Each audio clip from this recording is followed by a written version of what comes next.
জুলাই সনদে কি এত কিছুই থাকবে? এটা সংবিধানে লিখতে হবে, তাহলে এই জুলাই সনদ আর হবে নাকি আমার সন্দেহ আছে। উচ্চ আদালত আর সংসদীয় স্থায়ী কমিটিকে যদি ঠিক মতো গঠন করা যায়, ক্ষমতা দেওয়া হয়, তাহলে আমাদের এত নতুন নতুন কমিশন লাগে না। উচ্চ কক্ষকে অনেক বেশি ক্ষমতা দিয়ে দেওয়া হয়েছে। এত ক্ষমতায় যদি উচ্চ কক্ষকে দেন, তাহলে উচ্চ কক্ষে বিএনপি, জামাত এবং নাহিদের দল তাদেরকে নিয়োগ দিবে যারা দলদাস হবে। সংসদটা, সংবিধান পরিষদ যখন সংসদ হিসেবে কাজ করবে, সে ৭২ সংবিধানের প্রয়োজনীয় অ্যামেন্ডমেন্টগুলো করে ফেলবে। এটা আপনাদের ইনক্লুড করতে হবে যে গণপরিষদ হিসেবে যখন সে কাজ করবে, সে নতুন সংবিধান প্রণয়নের কাজ করতে থাকবে। এটা করতে আমার ধারণা ২-৩ বছর লাগতে পারে। এই ২-৩ বছর কি আমি ৭২ সংবিধান বহন করব? এই ২-৩ বছরের জন্য তারা যখন জাতীয় সংসদ হিসাবে কাজ করবে, তখন তারা সংসদের কিছু ফান্ডামেন্টাল অ্যামেন্ডমেন্ট আনবে। যেমন আমরা সবাই জানি প্রধানমন্ত্রীর ক্ষমতা, আর্টিকেল 70, তারপরে আমরা সবাই জানি হচ্ছে যে আপনার উচ্চ আদালতের ডিসেন্ট্রালাইজেশন, বিচার বিভাগের স্বাধীনতা, এই সংক্রান্ত কিছু ফান্ডামেন্টাল জিনিস যেটা নিয়ে সমাজে বহু বছর যাবত ঐক্য আছে। যেমন সংসদ সদস্যরা ৯০ দিন পর্যন্ত সংসদে উপস্থিত থাকতে পারে, ৮৯ দিন পর্যন্ত, ৮৯ কার্য দিবস পর্যন্ত একাধারে ৯০তম দিনে তার সংসদ সদস্য চলে যায়। এই ফান্ডামেন্টাল জিনিসগুলো যেটা আমরা সবাই সারা জীবন ধরে বলে আসছি, এগুলি জাতীয় সংসদ পরিবর্তন করতেই থাকবে। নতুন সংবিধান প্রণয়ন কবে হবে, এই জন্য আমি এই ৭২-এর বোঝা কেন বহন করবো, এটা আপনাদেরকে অবশ্যই ইনক্লুড করতে হবে। দ্বিতীয় যে পথরেখাটা দিয়েছেন, সেখানে আমার মনে হচ্ছে টু মাচ এমফাসিস দেওয়া হয়েছে জুলাই সনদের উপর। জুলাই সনদে কি এত কিছুই থাকবে? এটা সংবিধানে লিখতে হবে, তাহলে এই জুলাই সনদ আর হবে নাকি আমার সন্দেহ আছে। জুলাই সনদের উপর অনেক বেশি গুরুত্ব দেওয়া হয়েছে, মনে আমরা একটা ধরেই নিয়েছি সবাই জুলাই সনদের উপর অনেক কিছু বিষয়ে একমত হবে। এটা এত সহজ হবে না। হয়তো এমন হতে পারে জুলাই সনদের মোস্ট ফান্ডামেন্টাল সূত্রটি রাখা সম্ভব হতে পারে। এটা একটু ভেবে দেখেন, বা নতুন চিন্তা খুবই ভালো।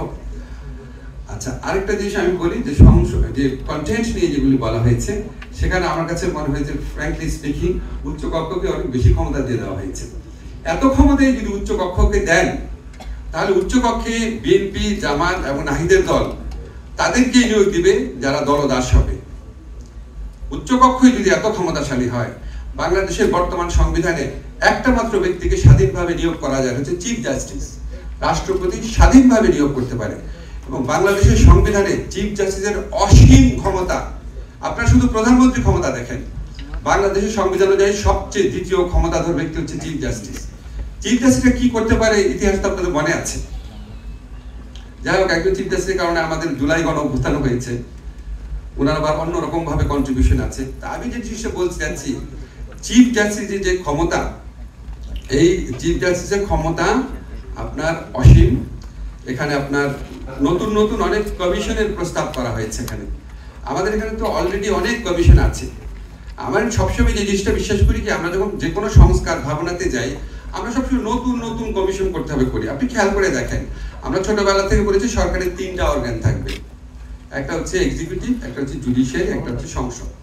আমাদের এখানে সবচেয়ে ফান্ডামেন্টাল যে 2টা জবাবদিহিমূলক প্রতিষ্ঠান আছে, সবচেয়ে আদিম ফান্ডামেন্টাল, একটা হচ্ছে উচ্চ আদালত, একটা হচ্ছে সংসদীয় স্থায়ী কমিটি। উচ্চ আদালত আর সংসদীয় স্থায়ী কমিটিকে যদি ঠিক মতো গঠন করা যায়, ক্ষমতা দেওয়া হয়, তাহলে আমাদের এত নতুন নতুন কমিশন লাগে না। বান্ডেল থাকলে প্রতি সেনমানিতে টাকা বাঁচবে। বিকাশ সেনমানি বান্ডেল কিনে জিতুন প্রতি লেনদেনে। আমাদের যে নতুন কমিশনগুলো হয়েছে দেখেন, ইনফরমেশন কমিশন, তারপরে যে আমাদের নতুন কমিশন হয়েছে আপনার human rights commission, competition commission, কি রেজাল্ট দিয়েছে। বরং এক্সিস্টিং যে প্রতিষ্ঠান আছে সেটাকে আরো কত বেগবান করা যায়। আপনারা যেমন স্থায়ী কমিটির কথা বলেছেন, স্থায়ী কমিটির ক্ষেত্রে কয়েকটা কমিটির কথা বলেছেন, ওটা যেন অবশ্যই হেডেড বাই বিরোধী দলের নেতা হয়। এর মধ্যে কেন স্বরাষ্ট্র মন্ত্রণালয় বিষয়ক স্থায়ী কমিটির নাম ঢুকালেন না?